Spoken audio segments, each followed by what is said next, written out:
फिन आरोबाव हाग्रायाव गिख्रंथाव अर खामदों। 1300 बोसोर गोजाम उनरामसा थानसालिया अर खामनानै सेवहांगार जादों।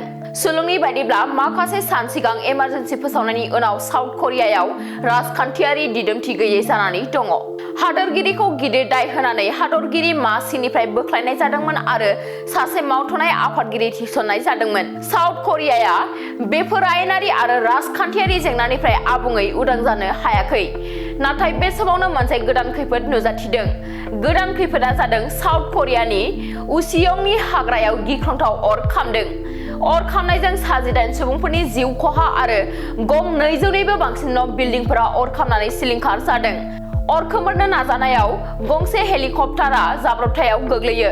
करिया फरेस्ट सार्भिसआ बुंदों दि रैखाथि हाबाफारिया सोलिगासिनो दङ आरो बेखौ हमदांनानै लानाय जादों दि बिरखं जाहाजाव सासेल' पाइलट दंमोन। सासे बौद्ध सिबियारिया खौरां एजेन्सियाव फोरमायदों दि बेयो मोनसे जोबोद गोदो गोदायनि थानसालिमोन, बेनिखायनो बे थानसालिया अर खामनानै सेवहांगार जानाया मोनसे बिखा खामथाव जाथाय।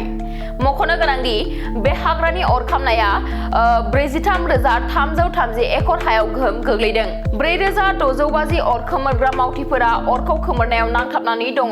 बिसोरखौ हेफाजाब होनो थाखाय खमैबो 130 बिरखं जाहाजफोरखौ थिसननाय जादों। थाखो 5 आरो मेट्रिक आनजाद उथ्रिसार जागोन फरायसाफोरनि थाखाय गोजोनथाव रादाब। गोनांथि आरो मोजां खाबुफोरखौ लानानै गुन गोनां सोलोंथाइ होनो नोंथांमोनखौ नेनानै दङ। बड'लेण्ड स्टार एकाडेमि क'क्राझारआ 2024 इं मायथाइयाव क'क्राझार थिथागुरि समबाय मावख'नि साखाथियाव गोदानै गायसनजानाय बड'लेण्ड स्टार एकाडेमि क'क्राझाराव 2025-2026 सोलोंथाइ बोसोरनि गोदानै मुं थिसननाया सोलिगासिनो दङ।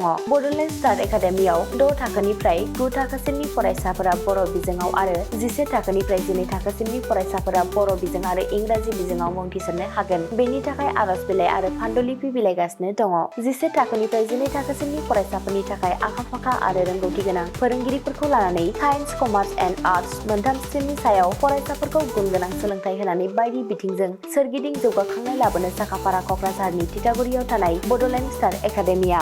बड'लेण्ड स्टार एकाडेमियाव मुं थिसननोब्ला बाङाइ बेसेनाव मुं थिसननायनि गेजेरजोंनो फरायसाफोरा गाहायाव होनाय माखासे खाबुफोरखौ मोननो हागोन। इंराजि सोलोंनायनि खाबु, साखोन-सिखोन थाखो खथा, बिजाब बाख्रि, BPL थाखोनि फरायसा फरायसुलिफोरनि मुं थिसननायाव 20% मासुल रेहाय होनाय। बेजों लोगोसेनो नोंथांमोनहा JEE नीट आनजादनि थाखाय बेसेन नाङै फोरोंथाय, मान्थलि मक टेस्ट, जिउ राहा दानाय बायदि गियानदु आयदाफोरनि उफ्रा सोलोंफारिफोरनि खाबुफोरखौ मोननो हागोन। हौवासा आरो हिन्जावसाफोरनि थाखाय मुलाम्फा गोनां मोजां जामुं आरो मोजां थाग्रा खथानि खाबु गोनां हस्टेलनि खाबुफोरखौबो मोननो हागोन। बिदिब्ला गोबाव खालामाजासे नोंथाङाबो बड'लेण्ड स्टार एकाडेमियाव थाबैनो मुं थिसननायनि थाखाय सुलाद लादो।